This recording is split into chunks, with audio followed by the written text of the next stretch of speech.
Уговорила своих родителей, и я поступила в педагогическое училище. В 1955 году пошла в первый класс, я до сих пор помню ее фамилию, имя, отчество. Она мне казалась самой красивой. Нету уважения учителя, как культа учителя уже нет. Его не уважают. Но для меня она была идеалом, потому что она ввела меня в мир знаний. Как вам вот философия Абая именно воспитание детей? Не главное родить, а главное воспитать достойно. Что такое мать? А это слово писаться должно с большой буквы. В 2009 году я пришла к тому, что в маленьком домике мы открыли свой первый садик. И еще меня страшно бесит, когда кто-то говорит: ой, нет работы, так тяжело. Есть у нас работа. Я свой бизнес начала в 60 лет.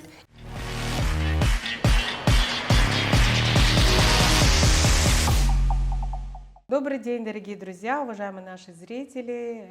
Сегодня в преддверии Международного дня семьи очередной выпуск подкаста Birdlic Talks. И сегодня в гостях нашей студии наша прекрасная Наталья Михайловна Рудой и Вагапова Айшат. Обе женщины на сегодняшний день совмещают одинаково семью, бизнес и общественную деятельность. Здравствуйте, дорогие, уважаемые наши гости. Очень рады видеть вас в нашей студии. Спасибо вам за то, что согласились принять участие в нашем подкасте. Для меня это тоже первый опыт съемок такого подкаста, именно приуроченный ко Дню семьи, о роли матери, о роли женщины в обществе, о воспитании детей. Сегодняшний подкаст я бы хотела, чтобы мы с вами провели в формате такой дружеской, открытой беседы. Вы бы поделились своим приятным опытом, какими-то профессиональными своими взглядами, то, что действительно будет полезно нашему зрителю, и как итог наши поздравления с предстоящим Международным днем семьи. Наталья Михайловна, начнем с вас. Вы у нас как почетный член городского совета матерей, ассамблеи, как постоянный представитель этнокультурного объединения, как меценат. И вообще лучше давайте вы сами расскажите нам о своей деятельности.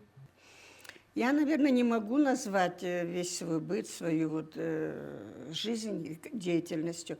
Я просто нормальная женщина, которая имеет 2 дочерей, 6 внуков, и пока 5 правнуков. Вау, лайк. Я думаю, что это не деятельность, это наша жизнь. Ведь жизнь... Почему мы рожаем детей? Мы ведь никакой цели перед собой не ставим, каких-то там деления, каких-то богатств или что-то там, какого-то наследства. Мы ждем этого ребенка. И когда мы услышим первый крик своего ребенка, мы понимаем, что ты мама. И тут уже автоматически, у всех буквально это инстинкт, зарождается материнское чувство. Что такое материнское чувство? Оно же нескончаемо. Его невозможно объяснить словами, его невозможно на пальцах показать. Ты любишь своего ребенка, ты отдаешь ему все самое лучшее. Ты хочешь, чтобы он вырос достойным человеком, чтобы ты могла потом в старости гордиться своими детьми, потом своими внуками. Ведь когда рождаться начали внуки, я думала, что дети – это вообще... необыкновенное счастье. Но когда стали появляться внуки, оказывается, внуки еще дороже. А уж когда правнуки, тут счастью нашему с мужем предела не было. Какое это счастье! Мы так с мужем счастливы, что они все рядом живут с нами. Вы вместе все, да? Мы нет, все живут отдельно, но все живут в Астане. В Астане, да. Дети получили образование, но дети получали образование в Казахстане. А 3 внуков старших уже получили образование, учились в Европе. Все вернулись в Казахстан. Но начну с того, что я сама сознательную жизнь в Казахстане прожила. Я родилась в Самарканде, 5 лет мне было, как меня оттуда вывезли. И вся сознательная жизнь в Казахстане. Муж родился в Караганде, дети родились в Казахстане, внуки, правнуки тоже. Мы, южане, для нас обычаи нашего народа очень близки. На юге, да и не только на юге, у казахов внука забирают первого и дают свою фамилию. Да. Мы так и сделали. Наш внук носит фамилию деда, более того, он полный тезка, и имя у него деда, еще и пошел по профессии в деда тоже. Он тоже у нас пилот, он работает в СКАТе, летает на Боинге. И он учился в Санкт-Петербурге, полюбил однокурсницу, девочка коренная россиянка, но он так не позволил этого, он ее привез сюда, он ее сделал казашкой, в смысле гражданкой Казахстана. Она взяла нашу фамилию, сейчас она у нас тоже работает. Да, это так. А всё Казах Ельне плюс Беркелин. Мы все потому, что мы безумно любим свою родину. Мы гордимся своими обычаями, мы гордимся вот всем тем, что нас окружает. И я еще раз повторяю, что назвать это моей деятельностью, это невозможно, это моя жизнь. Я живу этим, мы с мужем живем этим. Вот у нас заведено правило, каждую пятницу все собираются у меня на ужин, каждую пятницу. Это такое счастье. Когда мы садимся за стол, нас уже около 30 человек, больше 20, по крайней мере. Это только наша семья. Каждую пятницу я имею возможность своих, внуки уже большие, которые уже особо с ними не поцелуешься, которые поменьше, а уж правнуки, как они любят нас поцеловать, как они с удовольствием к нам бегут. Это счастье. Это не деятельность, это жизнь, это семья. Даже вот вы сейчас об этом говорите, и вот знаете, вот такие флюиды от вас, вот такая вот теплая энергетика. Я себе так уже представила, как будто я тоже в кругу вашей семьи за этим столом пятничным. И вы знаете, все ведь из семьи, все из семьи. Я им пообещала, что я буду столько жить, чтобы на их свадьбе еще камажась танцевать. Мы придем. Мы вас пригласим. Да, засвидетельствуем, вспомним про наш подкаст, про ваши обещания. Я люблю слово держать, которое даю. Ну, вот я, наверное, и так уже много сказала. Но главная цель это семья. Все идет из семьи. Все. И государство держится только на семейных устоях. Что мы дадим своим детям, своему потомству, это они отдадут своей родине, своему государству. И я призываю всех, если кто-то еще не понял, что такое мать, а это слово писаться должно с большой буквы, то должны это понять. Первый крик ребенка, когда он родится, вас уже обязывает к любви и к тому, чтобы воспитать достойного гражданина. Да, совершенно правы, я с вами полностью согласна. Хорошо, когда у нас такие спикеры и ведущие, и сама тема подкаста, все так воедино, так гармонично. У казахов есть такое слово «отан от баснан басталады», да, что семья – это маленькая модель государства. Вот я сейчас хотела бы к Айшат Ханум обратиться. Вот вы как педагог, да, вот у вас же основная деятельность педагогическая, да. И сейчас у вас детские сады, да, свои. Расскажите, пожалуйста, вот какую роль в вашей жизни играет на сегодняшний день выбор вот вашей профессиональной деятельности, да, вот именно если мы говорим, что как вот отан от баснан басталады, да, что, как отметила Наталья Михайловна, что государство это начинается еще в семье, воспитание, да, что, а вы вот из совсем младенчества родители доверяют представителям вашей профессии именно закладывать вот самые главные, первые, как сказать, восприятия о мире вот в детских садах, да? Как вы пришли к этому выбору, действительно? Спасибо большое за приглашение. Вы знаете, когда я заканчивала школу, на тот момент я выросла в большой семье, где 9 детей, и мы нас воспитывали очень строгости. Так как, учитывая все наши национальные устои, старших сестер не отдали учиться. И когда пришла моя очередь, мои родители, они были той закалки, понимаете, они прошли и выселение, они видели все трудности этой жизни, и им было тяжело, учитывая наш менталитет, отпустить меня. Мы проживали в сельской местности, в город. Но я так настырная была, упорно. Все эти 3 месяца, летний период, уговорила своих родителей, и я поступила в педагогическое училище.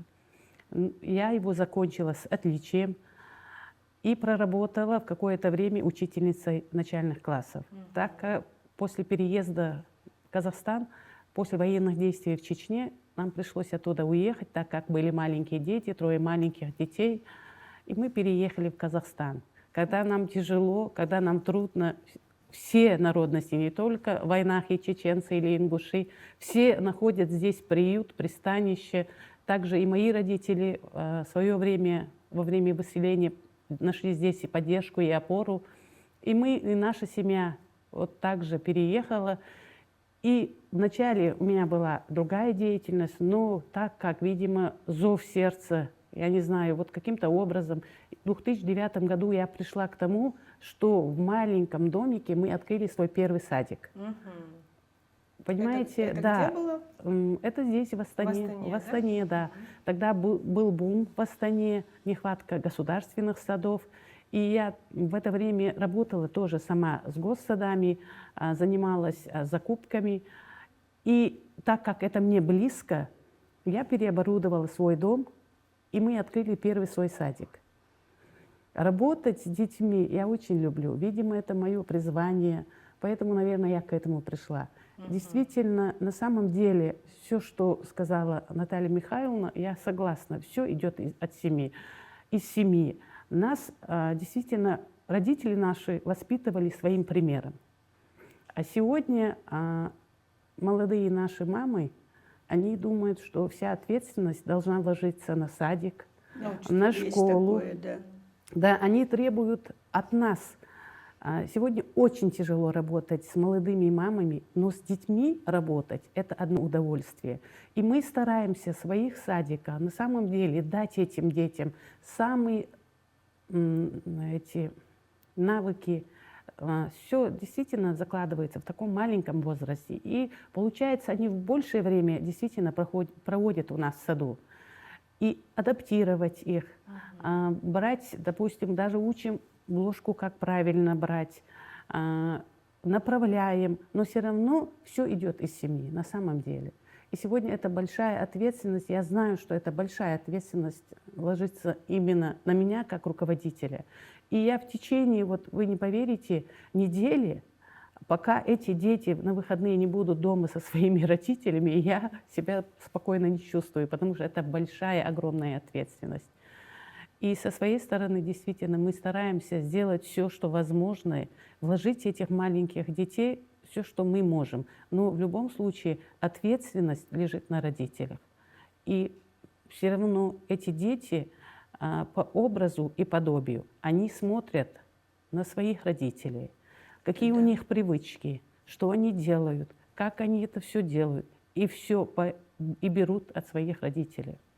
Да, как говорят же, не воспитывай детей, а Воспитывай себя. Да? Вот Наталья Михайловна отметила, сколько детей, внуков, да? Вот в вашей семье на сегодняшний день сколько у вас детей? У меня 4 детей, да. 7 внуков. 7 внуков. Я на 1 внука у меня больше. Я уже не догоню вас. А сын еще маленький. У меня 3 взрослых девочек, они уже замужем, и 7 внуков. Сын еще в 8 классе. Я его родила поздно. Очень долгожданный сын. Нет слова поздно, все свое время. Все время, да. Ну, мы, короче, шли к этому долго, упорно и достигли своей цели. Как вот, интересно, так расскажите, вот, есть ли разница вот для вас, да, быть мамой девочек и мамой мальчика, да, вот как после 3 девочек, вот, с мальчиком, как вам удалось именно материнские отношения выстроить именно с сыном? Ну, с девочками действительно намного проще, оказывается. Проще, да? Они более самостоятельные. Я не знаю, или мы, мамы, их такими делаем. Все равно ответственности на девочках больше, чем... Сейчас мои девочки меня упрекают. Мама, ты собираешься всю жизнь вот так ходить за своим сыночком? Ты с нами не так делала. Приучай его к самостоятельности. И, скорее всего, действительно, это мы, мамы, сами приучаем своих сыновей, что мы должны все за них делать и все им готовое приносить. А девочки, они как-то по-другому ко всему относятся. Они более ответственные. Они с детства берут на себя эту ответственность, на самом деле, и проще. А сыном чуть-чуть сейчас я учусь, потому что он подросток у меня. Больше внимания уделять. Девочки-то уже взрослые, уже самостоятельные. Сегодня в бизнесе тоже помогают девочки. И благодаря им на самом деле много нагрузка с меня тоже, как вот Наталья Михайловна сказала, сегодня тоже у вас, да, девочки уже занимаются бизнесом, Да, вы как бы да, отдыхаете. Мне тоже мои дочки помогают, у нас это семейный бизнес. Преемственность поколений, да? Да, Вот да, да. делегируете, здорово. А сыночка балуем пока. Да. Ну, время придет еще. Вот возвращаясь к деятельности Совета матерей в рамках Ассамблеи народа Казахстана, города Астаны, в прошлом году вот мы закрепили в концепции внутренней политики слова назидания Абаева специально, это я с собой ношу всегда, как национальную книгу, да, вот мне так интересно ваше мнение, так как вы такие успешные представители женского пола во всех сферах, такие состоявшиеся мамы, бабушки, прабабушки, и вы, дай бог, предстоит вам это тоже, одинаково ведете бизнес, семейный быт, все выстраиваете. Как вам вот философия Абая именно воспитания детей? Вот, да, На самом деле, да, вот 10-е слово назидание да, Абая, да, где он там вот вопрошается у читателя. эти мысли я всегда себя ловлю на том, что вот рассуждения Абая, они действительно на самом деле так и есть. Не главное родить, а главное воспитать достойно, чтобы на самом деле потом тебе не было стыдно за своих детей. Если ты воспитаешь достойного человека, человечного, для меня всегда важно, чтобы человек был человечным. Не сколько там регалий он имеет, еще что-то, чтобы человек оставался человеком. В нашей жизни вот сейчас это очень сложно и редкое качество.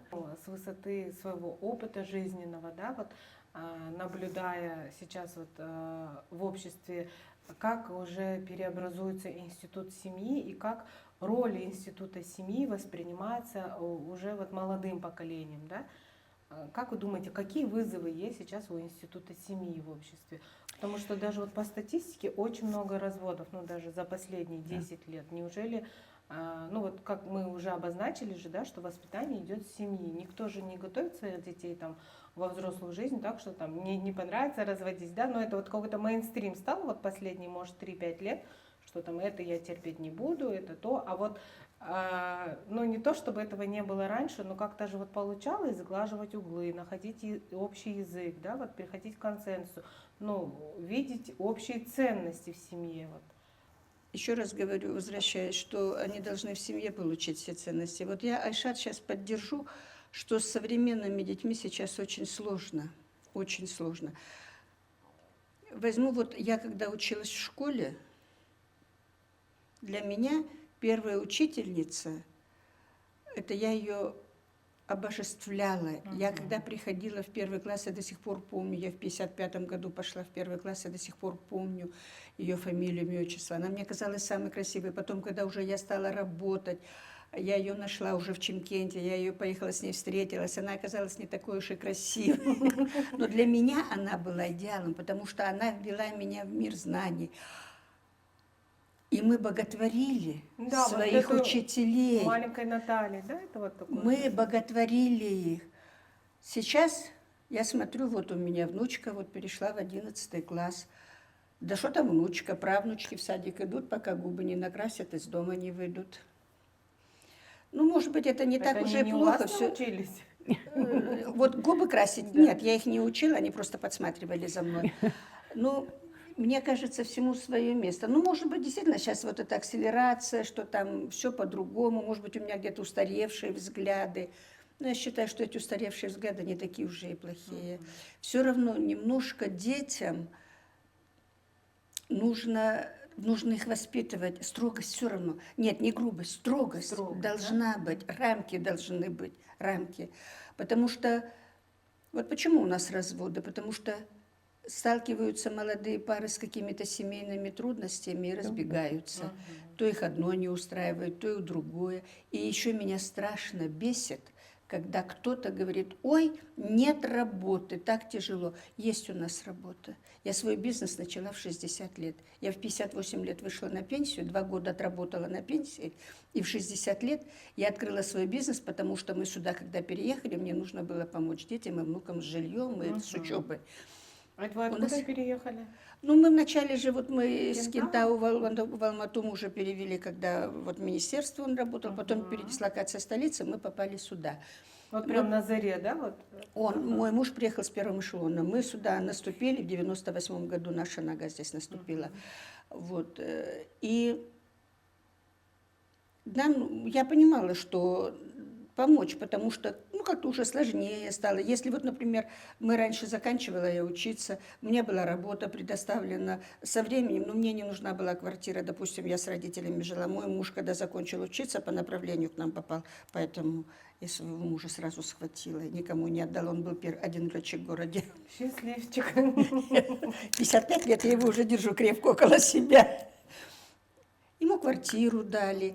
Сейчас этого нет, сейчас надо зарабатывать. Ну, все меняется в жизни, все как-то, ко всему надо привыкнуть, ко всему нужно привыкнуть. Они не получили в семье того, что они должны были получить. Что педагог – это такой же главный человек в твоей жизни после родителей. Что ты благодаря педагогу ты заходишь в мир знаний, ты заходишь в жизнь, в которую ты вступаешь.